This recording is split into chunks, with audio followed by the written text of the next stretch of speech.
When the Galactic Council discovered why human diplomatic guards never need weapons. Part 1. The arrival at Velcara Station. The ship moved through space the way a knife moves through still water, quietly, without fuss, leaving barely a ripple behind it. The Meridian Cross was not a warship. It was not large. It did not carry cannons on its hull or missile arrays under its belly. It was a diplomatic vessel, and it looked exactly like one. Clean lines, soft lighting along the outer panels. The blue and white seal of the Earth Diplomatic Office painted neatly on its side. Inside the ship, in a small conference room near the front, Ambassador Dale Harmon sat at a table covered in paper. Real paper. He preferred it. He was 57 years old, with gray at his temples, and the kind of calm face that came not from an easy life, but from a long one. He had negotiated treaties on 4 planets. He had sat across tables from species that had more teeth than fingers, and he had never once raised his voice. His aide, Carla Whitfield, sat across from him. She was 34, quick-eyed, and had a small scar above her left eyebrow from a docking accident years ago that she never bothered to explain. She was going through her own notes on a tablet, occasionally reading something aloud to Harmon, in one of 3 alien languages she spoke without an accent. The room was quiet except for them. At the door stood Leon Bray and Nina Solis. Leon was 38. He was not especially tall, not especially wide. He had brown hair cut short, a plain face, and dark eyes that did not move much, but seemed to catch everything. Nina was 31, with light brown skin and black hair pulled back tight. She stood very still.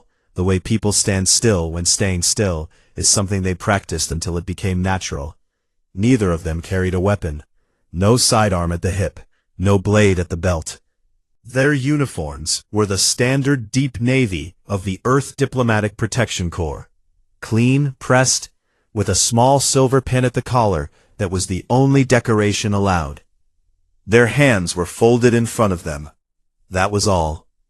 A junior crew member named Pete Dolan passed the conference room doorway and glanced in, as he always did when walking past. He had been on 3 diplomatic runs before this one. He had seen guards from 6 different species. The Krathani wore full battle armor and carried weapons that hummed with stored energy. The Velshin guards had 4 arms, 2 of which were always gripping something sharp.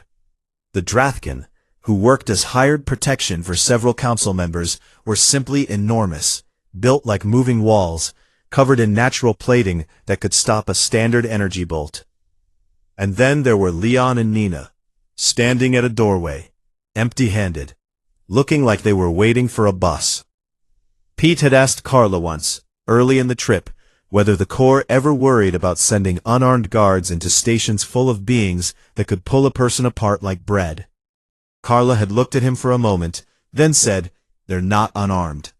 Pete had looked at Leon and Nina again. "I don't see anything." Carla had simply gone back to her tablet. Velcara Station came into view through the front windows about 2 hours before docking. It was enormous, 7 great rings spinning slowly around the central hub, with the light of a pale blue star cutting hard shadows across its surface. Hundreds of ships were docked or approaching at any given moment. Dozens of species moved through its corridors at all hours. It was the closest thing the galaxy had to a shared home, and it smelled, reportedly, of about 40 different things, depending on which ring you were standing in. The docking process was smooth. A Tilhari protocol officer named Vesa came aboard for the standard pre-entry scan.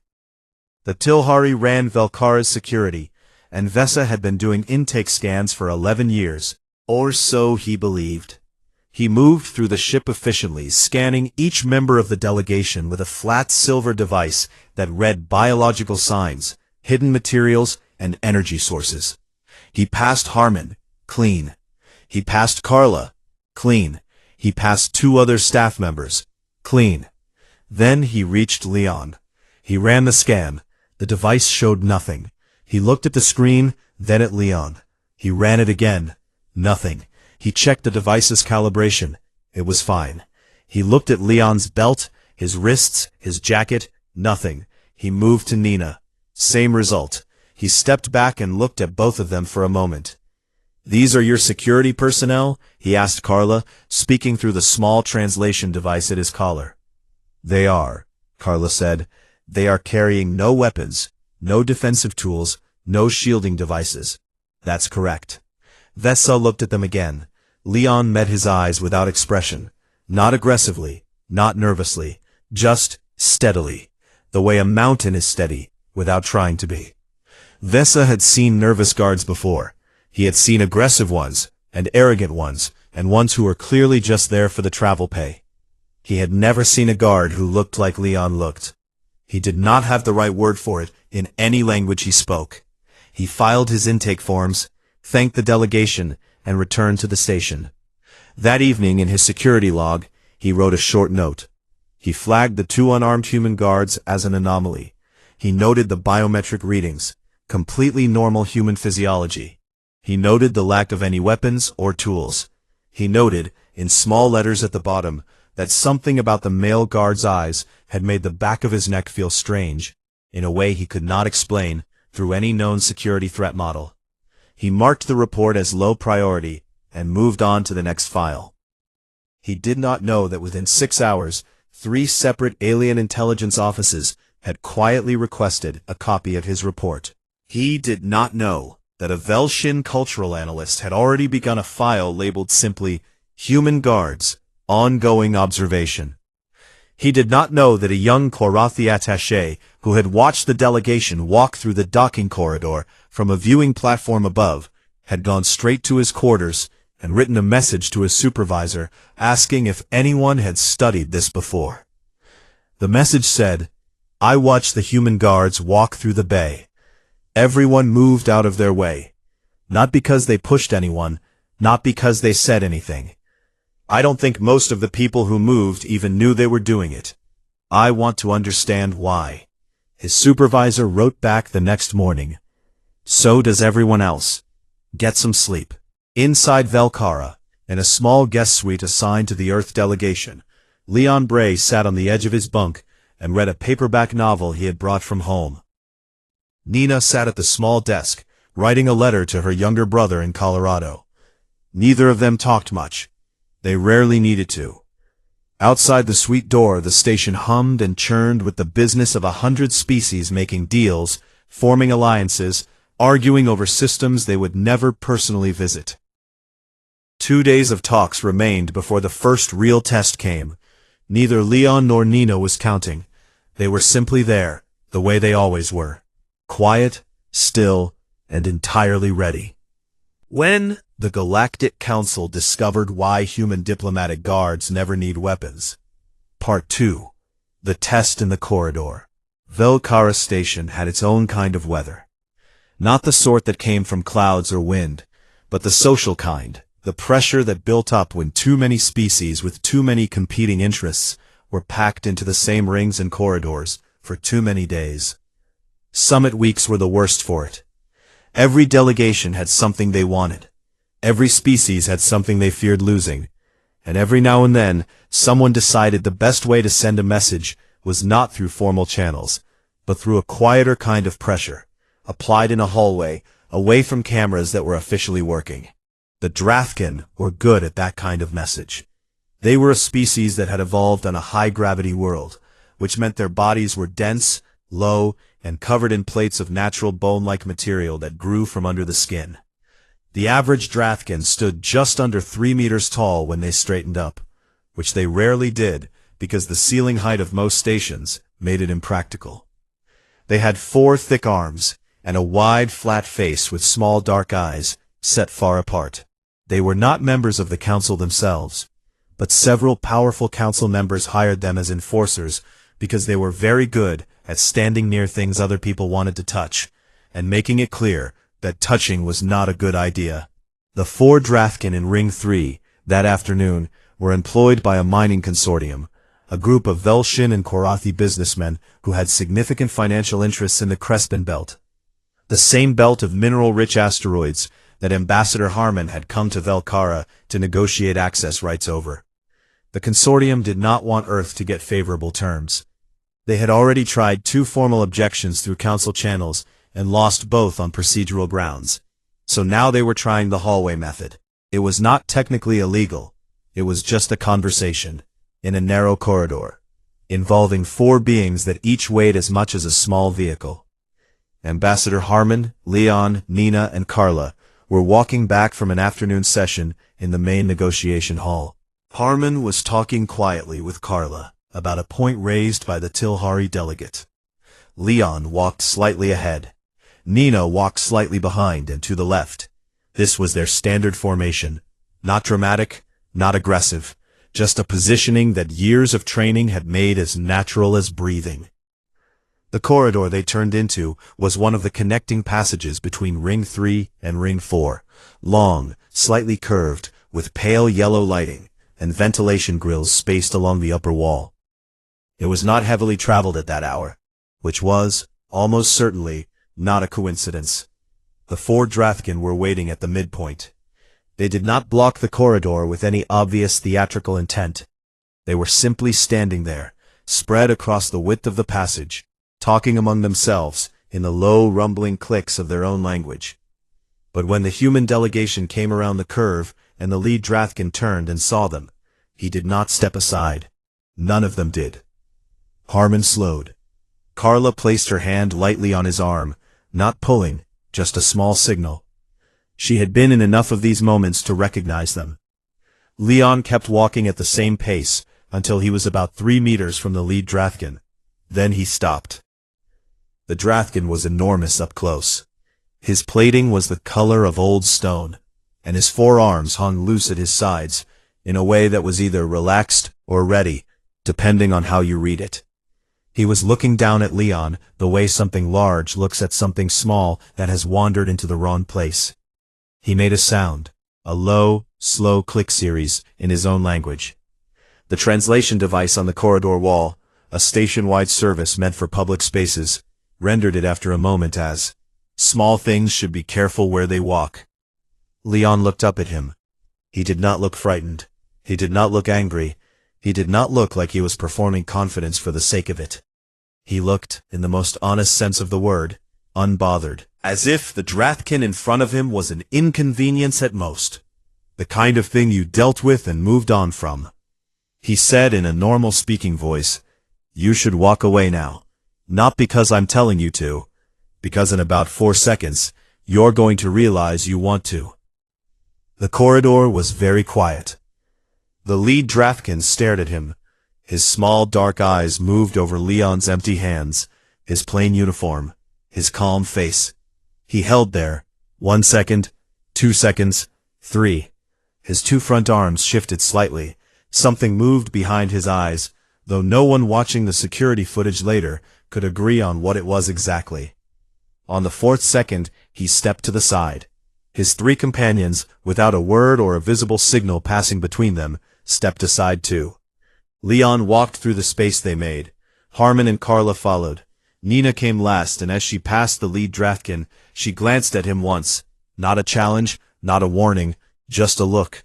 And then she was past him, and the delegation continued down the corridor as if nothing had happened.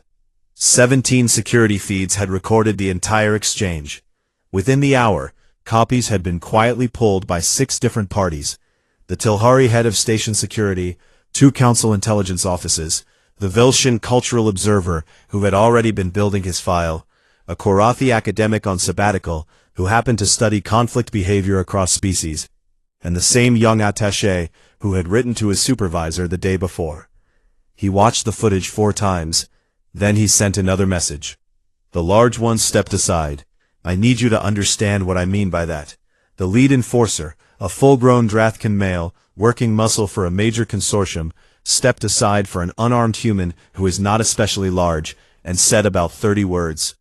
I have been trying for the last 40 minutes to find a threat in those 30 words. There isn't one. It was not a threat. It was a statement of fact. And somehow, that was worse." In the security office, Orvan, the veteran Tilhari chief of station security, watched the same footage at his desk. He had spent 30 years studying threat behavior across dozens of species. He paused the footage at the moment the lead Drathkin stepped aside and leaned forward in his chair. He called in one of his junior analysts, a young Tilhari female on her first station posting. "Watch this," he said, and played the clip. She watched it. The human guard said something, and the Drathkin backed down. "Yes." "What did he say?" "Listen again." She listened again. She frowned. "He said they should walk away because they would want to." "Yes. That doesn't explain why they did." Orvan leaned back. "No," he said. "It doesn't."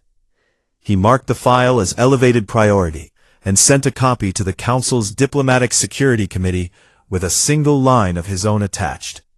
"I have no established framework for what this is. I recommend we find one." Down in Ring 3, in a small food court near the Eastern Junction, Leon Bray sat at a table with a cup of black coffee and the last 50 pages of his novel.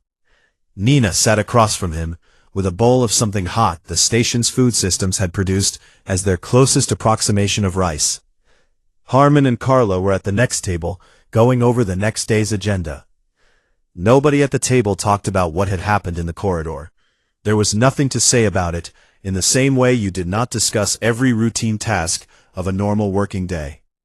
It had not been, from their perspective, a particularly difficult afternoon. When the Galactic Council discovered why human diplomatic guards never need weapons. Part 3. The Council's Quiet Obsession. The thing about Velkara Station was that it never truly slept. Different rings operated on different time cycles to accommodate the biological needs of the species using them. While one ring dimmed its lights and dropped its temperature so the Krathani delegates could rest in conditions close to their cold home world, another ring was blazing and busy with Velshin traders conducting business in the middle of what humans would call the night. Somewhere, in every hour, someone on the station was awake, working, eating, arguing, or watching. And after the corridor incident, quite a few of those awake beings were watching the Earth delegation. It started quietly enough. Ambassador Harmon noticed it first during the second day of talks. A subtle thing. The kind of thing you only caught if you had spent years in rooms where the real business happened in the margins. The observer gallery above the negotiation chamber, which was normally a place for junior staff and minor officials to sit and take notes, had begun filling up. Not with delegates or officials who had any formal reason to be there. Just with beings who had found a reason to be somewhere with a view of the chamber floor. They were not watching him. He checked carefully without making it obvious. They were watching Leon and Nina, standing at the chamber doors. Carla began receiving formal requests within 36 hours of the corridor incident. They came in through proper channels, politely worded and attached to official letterheads, which somehow made them feel stranger than if they had been whispered over dinner. The first was from a Velshin xenopsychologist named Oraf, who held a post with the Council's Academic Liaison Office. He requested permission to conduct a passive biometric study on the human guards during their duty hours. No interaction, no interruption, just readings taken from a distance. He explained, in careful academic language, that he had observed what he called an anomalous interspecies dominance signal profile in the two human subjects, and wished to document it for the scientific record. Carla brought the request to Harmon. Harmon read it, then set it down, and read it again. Then he looked up at Leon, who was standing near the door as always, and said, "A scientist wants to study you," passively. Leon considered this. "Does it pay?" "It does not." "Then I'll think about it." He agreed the next morning. So did Nina, though she simply nodded when asked, rather than making a comment. The second request came from the Korathi Cultural Delegation, addressed formally to Carla as the senior administrative officer. It asked, in 3 paragraphs of very careful language, whether the human protective personnel were, and here the translator had clearly struggled, a specialized subgroup, a religious or spiritual order, a caste determined by birth, or a separate evolutionary branch of the human species with distinct neurological properties. Carla read this one twice, then walked to where Nina was standing and showed her the tablet. Nina read it. A very small smile moved across her face and disappeared. "Tell them none of the above," she said, "but thank them for asking." Carla sent a polite reply, explaining that the guards were ordinary citizens, recruited and trained by a civilian government agency. She added, because she felt it was worth including, that the training program had a 41% completion rate. The Korathi cultural delegate read this reply and immediately sent a follow-up, asking what the other 59% of recruits were redirected to. Carla wrote back, "Other jobs." This response apparently generated significant internal discussion within the Korathi delegation, because 3 of their staff members were seen in the station's public records room later that day, searching through documents on human employment structures. The most surprising approach came on the evening of the second day, when the council's most senior Tilhari elder, a being named Savron, who had held his seat for over 60 years, and was known for never initiating informal conversation with any delegate below the rank of senior ambassador, found Carla alone at the refreshment table during a networking reception. He was very old, even by Tilhari standards. His 6 limbs moved slowly, and his voice through the translation device was quiet and measured. "Your guards," he said, without preamble. Carla turned. "Yes? I have watched them for 2 days." "I know," Carla said. "A lot of people have." "I have been at this station for 61 years, Savron said. "I have seen beings from 47 species take up protective roles. I have seen guards who were large, guards who were armed with remarkable technology, guards who moved in groups specifically to create a fear effect in those who might threaten their charges." He paused. "I have never seen anything like your people." Carla waited, because she could tell he was not finished.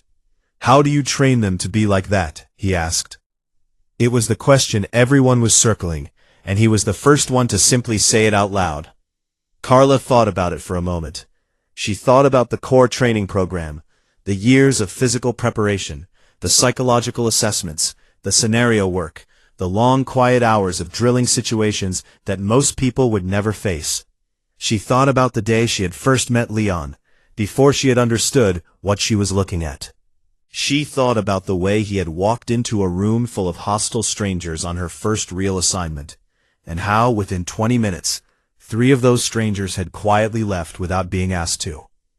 "We don't really," she said. "We look for people who are already like that, and then we just give them somewhere to stand." Savron was silent for a moment. "That is either a very humble answer," he said finally, "or a very frightening one." "It can be both," Carla said. Meanwhile, Nina was being approached directly. The young Korathi attaché who had been documenting everything since the first day finally worked up enough nerve during a break between sessions. He was small, even by Korathi standards, with large pale eyes, and a habit of holding his lower 2 arms very close to his body when nervous, which he was clearly doing now. He stood in front of Nina, who was standing near a corridor junction, and asked the question he had been building toward for 2 days. "Are you not afraid? You have no weapons. There are beings on this station that could hurt you very badly, physically, without any tools at all." Nina looked at him. She gave the question real consideration, the kind of consideration that made the attaché feel that she was actually thinking about it, rather than preparing a rehearsed answer. "Being afraid and being dangerous are not the same thing," she said. "Most of the beings here carry weapons because they are afraid of what happens without them. We are not afraid. That is the difference." The attaché blinked, but the absence of fear does not make you physically stronger. "No," Nina agreed, "but it makes you clearer. When you are not spending any energy on being afraid, you have a lot more to spend on everything else." He stood there for another moment, as if waiting for her to add something. She did not. He excused himself, went back to his quarters, and wrote 8 pages of notes, instead of the 6 he had written the night before. In the station's security office, Orvan had stopped pretending his interest was routine. He had dedicated one of his 4 analysts to nothing but reviewing every piece of footage involving the human guards since their arrival. He had reached out to a colleague at another station who had hosted a human delegation 3 years prior, and asked if she had noticed anything similar. She had written back within the hour. "Oh," her message said, "you finally noticed." When the Galactic Council discovered why human diplomatic guards never need weapons. Part 4. The night the station went dark. It started with a sound, a low, resonant hum that passed through the floors and walls of the station like a single deep breath, and then stopped. For about 3 seconds, everything on Velcara was perfectly normal. Then the lights went out. Not everywhere all at once. It moved through the station like a wave, ring by ring, section by section. The main lighting dropped first, replaced by the dull amber glow of emergency strips along the floor edges. Then the amber strips flickered. Then in 3 of the 7 rings, they went out too, and those sections of the station fell into near total darkness, lit only by the pale blue light of the giant star filtering through the outer observation panels. In the security office, Orvan was on his feet before the second ring went dark. His team was already pulling alerts. Power relays in rings 2, 4, and 5 had been hit simultaneously. Not a technical failure, which would have been localized and uneven, but a coordinated disruption. Someone had done this on purpose. His systems were already identifying the likely source, a radical splinter faction of the Moven Collective, a group with long-standing grievances against the Council, who had been flagged as a potential threat in the pre-summit security briefing, but had been assessed as low probability. Someone had assessed incorrectly. "Get all delegate escorts to their assigned charges," Orvan said to his team. "Lock down the diplomatic wing. Get me visual on Ring 3 corridors." His screens showed him chaos. Delegates from a dozen species were pouring into the corridors, some heading toward their quarters, some heading toward the docking bays, some just moving because standing still felt dangerous and movement felt like action. Velcara's security personnel, heavily reliant on powered equipment for scanning and communication, were scrambling to adapt to conditions their tools were not designed for. In Ring 3, Ambassador Harmon was separated from the group.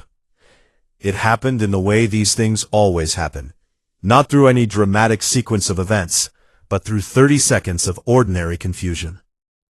The lights had dropped. Someone in the corridor had pushed the wrong direction in the dark. Carla had gone right to avoid a collision. Harmon had gone left, following what he thought was Leon's shoulder. And when the emergency strips flickered back on for a moment and then went out again, he found himself in a side corridor he did not recognize, alone. He stopped moving. He put his back against the wall. He had done enough field work in difficult places to know that moving fast in the dark in an unfamiliar space was usually worse than standing still and thinking. He heard footsteps. Not 1 set, 4, maybe 5, moving with a kind of controlled speed that did not sound like panicked delegates running for their lives. It sounded like people moving with purpose towards something specific. Harmon pressed himself flatter against the wall. In a different part of Ring 3, Carla had found her footing near an emergency strip that was still functioning, casting just enough light to see by. She was calm, a professional kind of calm that came from the same place Leon and Nina's calm came from, just applied to a different skill set. She had her tablet in her hands and was trying to reach station comms.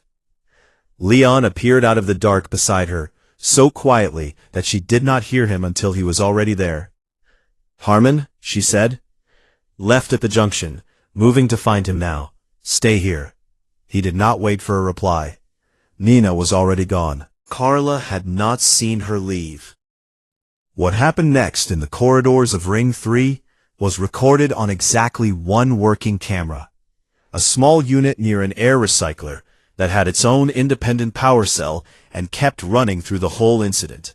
Its footage retrieved and reviewed afterward by Orvan's team, and then by the security committee, and then by several other parties who all watched it repeatedly and said very little to each other after.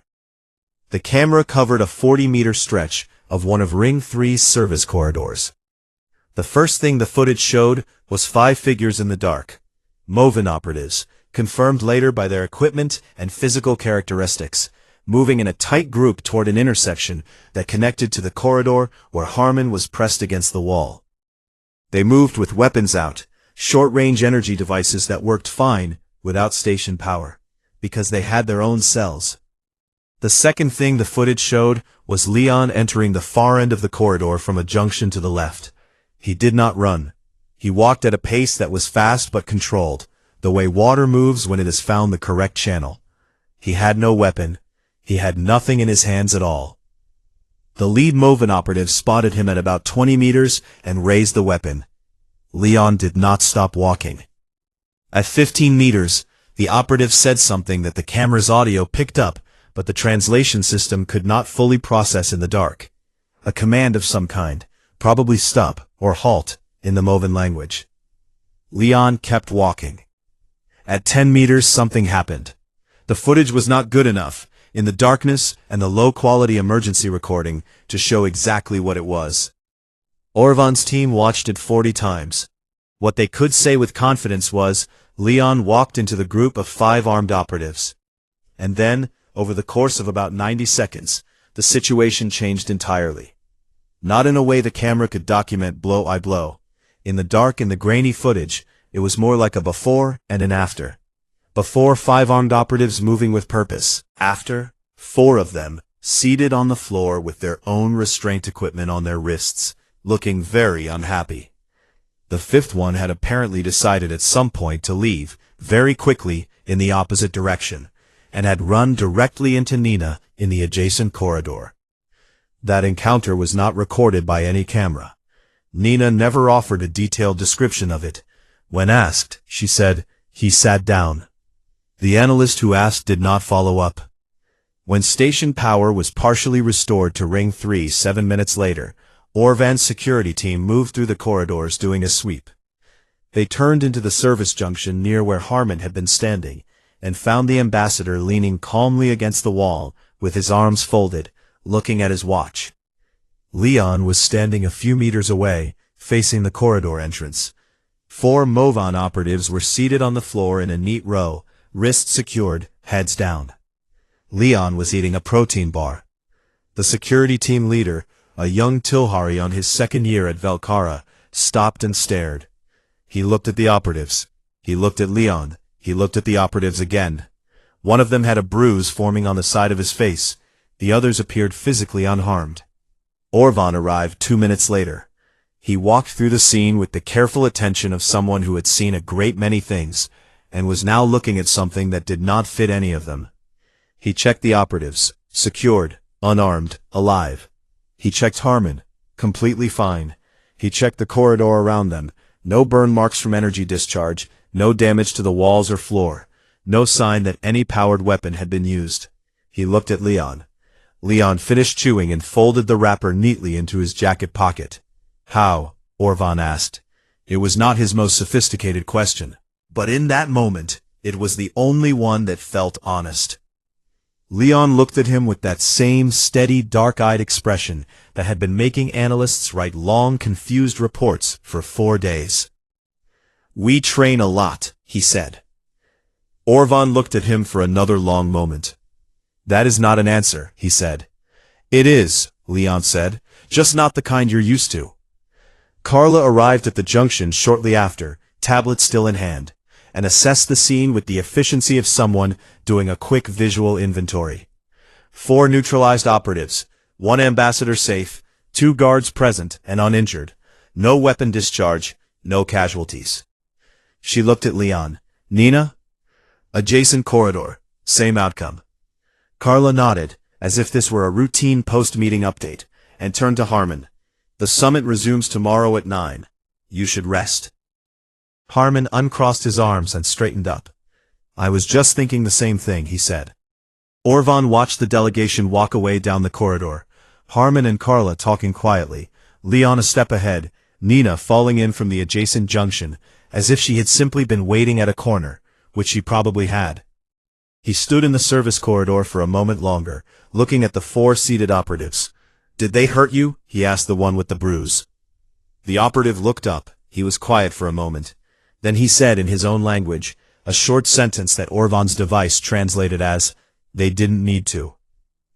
Orvan filed a report that night that was 3 times longer than any report he had written in his career. He sent it to 7 departments. He attached every piece of footage he had.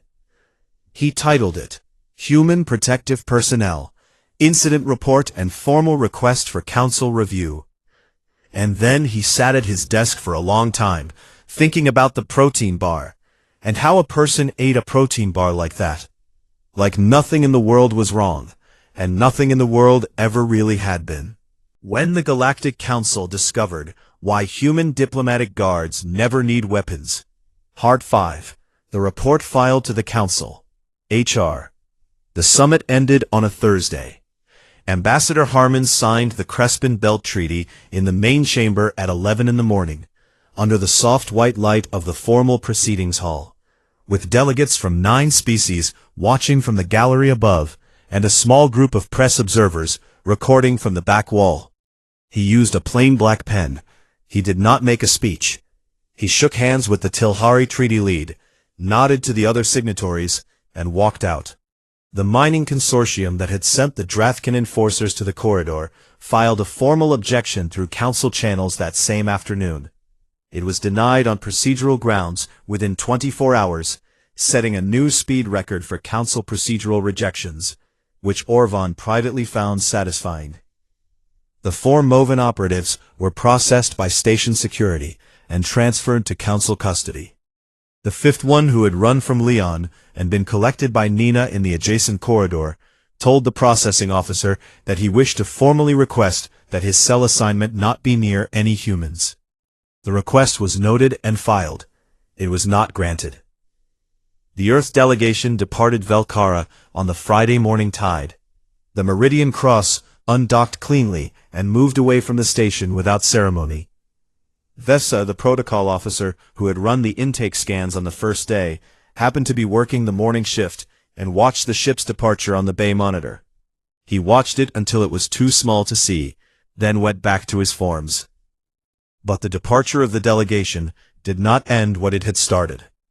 In the 3 weeks following the summit, Orvan's report moved through the council system in the way that truly unusual things move, quietly at first, then with gathering speed, the way a small stone rolling down a hill eventually brings others with it. It passed through the Diplomatic Security Committee, who passed it to the Xenobehavioral Research Office, who passed it to the Joint Species Relations Board, who called a special session and then passed it to a subcommittee formed specifically to deal with what was now being formally called the Human Guard phenomenon, capital letters and all.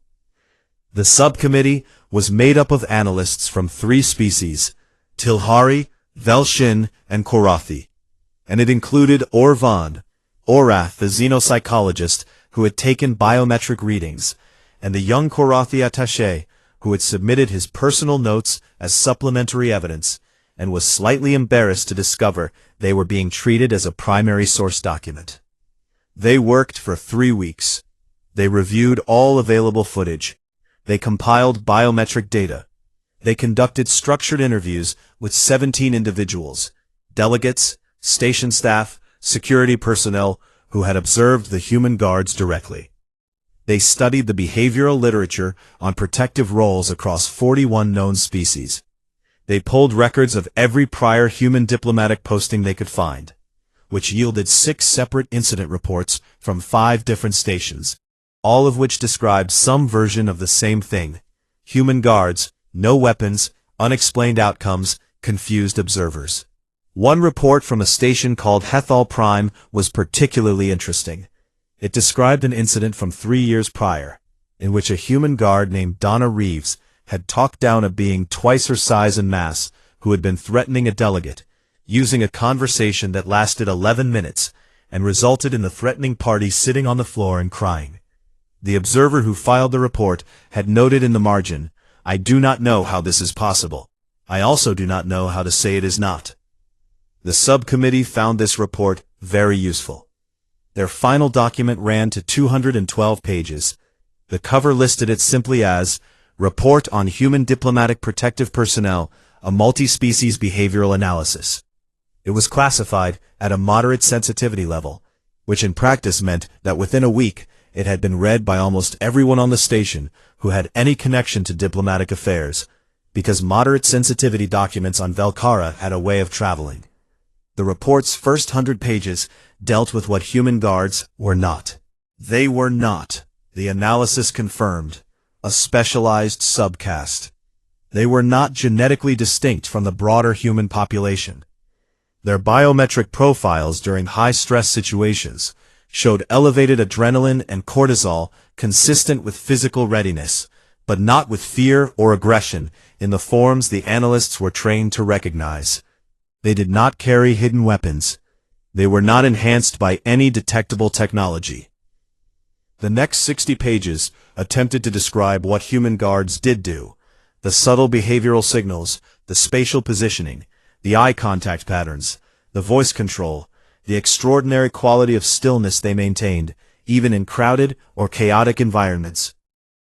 Orath had contributed a detailed section on what he called ambient dominance projection, a term he acknowledged in a footnote was imprecise, but was the best he could manage, given that no existing framework had a word for it.